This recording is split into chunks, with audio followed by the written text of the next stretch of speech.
दिल्ली में अगर आप घूमे हैं तो आप पुराना किला तो ज़रूर आए होंगे, लेकिन क्या आप जानते हैं पुराने किले के सामने मौजूद है शेर शाह सूरी गेट, जिसे लाल दरवाज़ा भी कहा जाता था। इस गेट को इस नाम से तो आप समझ ही गए होंगे कि इस गेट को किसने बनवाया था। तो चलिए आज हिस्टोरियन साकिब सलीम से हम जानेंगे शेर शाह सूरी गेट के इतिहास के बारे में।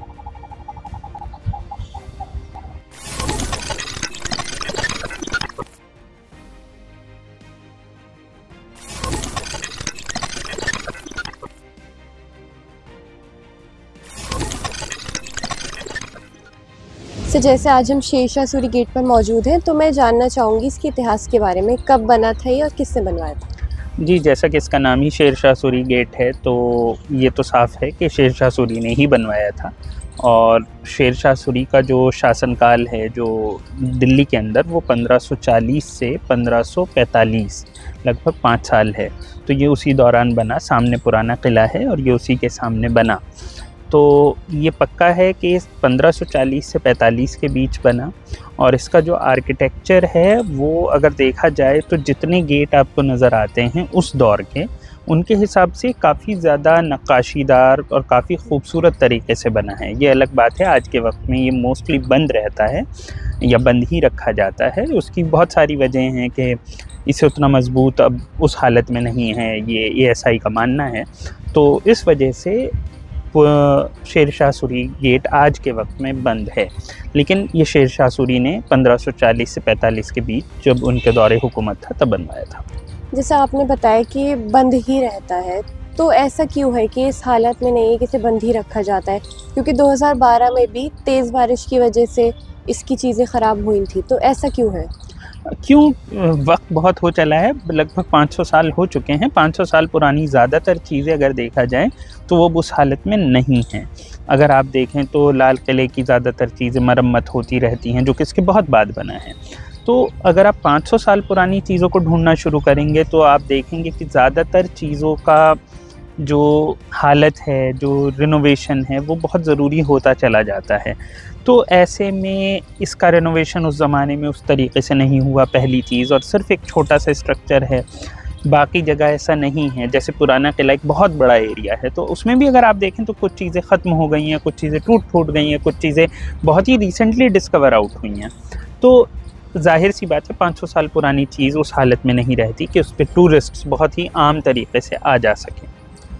तो आपको नहीं लगता इस जगह को भी सही करा के आम लोगों के लिए खोलना चाहिए ताकि वो भी हिस्ट्री जाने, क्योंकि बहुत मेन एरिया पे आता है जहाँ पे पुराना किला भी है सामने। हाँ, शायद इतना किया जा सकता है कि इसका थोड़ा और कंजर्वेशन हो और थोड़ा मतलब अगर हम टूरिस्ट्स को एक तरीके से गाइडेड वे में ला सकें कि वो ना चढ़ें ऊपर, जो कि बहुत जगह है कि आप ऊपर नहीं चढ़ सकते हैं, आप दीवारों पर नहीं चढ़ सकते हैं। तो शायद ये चीज़ की जा सकती थी, लेकिन ये चीज़ नहीं हो पाई है, जिस भी वजह से नहीं हो पाई है। हाँ, ये बहुत ज़रूरी इतिहास इसलिए भी है क्योंकि शेर शाह से रिलेटेड कम ही चीज़ें होती हैं। तो जैसा आपने बताया शेर शाह से रिलेटेड कम चीज़ें होती हैं, तो मैं उनके बारे में थोड़ा और जानना चाहूँगी। कैसे थे वो और अपने टाइम में उन्होंने क्या क्या काम करवाया?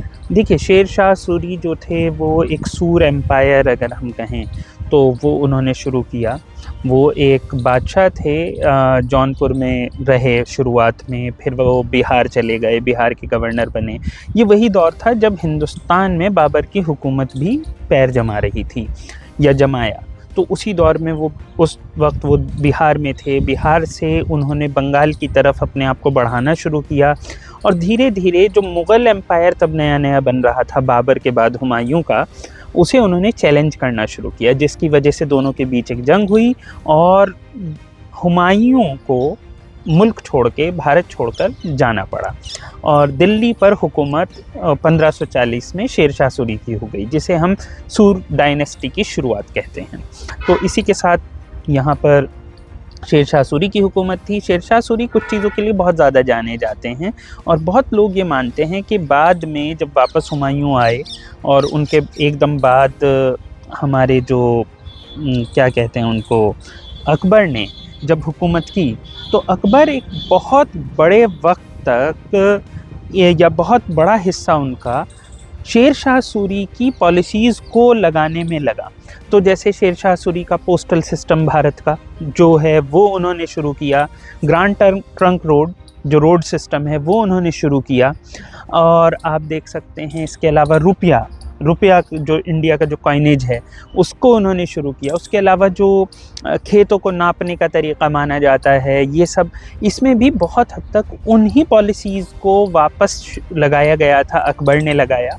और एक तरीके से मॉडर्न इंडिया तक भी उसमें से बहुत सारी चीज़ें रिटेन अलग अलग तरीके से हुई। टेक्नोलॉजिकल एडवांसमेंट एक अलग पार्ट होता है, जाहिर सी बात है, लेकिन जो बेसिक स्ट्रक्चर है, जो स्केलेटन था, वो वही आज तक बहुत चीज़ों में फॉलो हो रहा है। जैसे आप रोड सिस्टम में देखिए, आप रुपया में देखिए, या फिर आप इसमें देखिए पोस्टल सिस्टम में देखिए, तो ये बहुत लंबे दौर तक इसका असर रहा। तो शेर शाह सूरी का जो असर है वो बाकी किसी भी बादशाह से ज़्यादा हिंदुस्तान के ऊपर माना जा सकता है। तो दिल्ली में और भी ऐसी जगहें मौजूद है शेर शाह सूरी से जुड़ी हुई, या सिर्फ एक यही है? नहीं, शेर शाह सूरी से जुड़ी हुई चीज़ें हैं। इसके आसपास उन्होंने बहुत सी चीज़ें बनाई थी। ये जगह उन्होंने अपनी कैपिटल के तौर पर चुनी थी।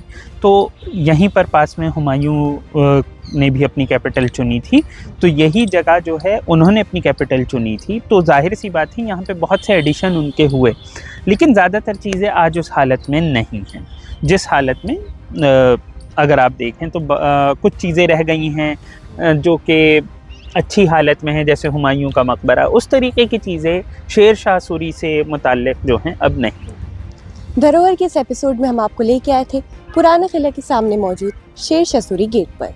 ऐसी और भी वीडियोस के लिए आप देखते रहिए हर संडे धरोहर।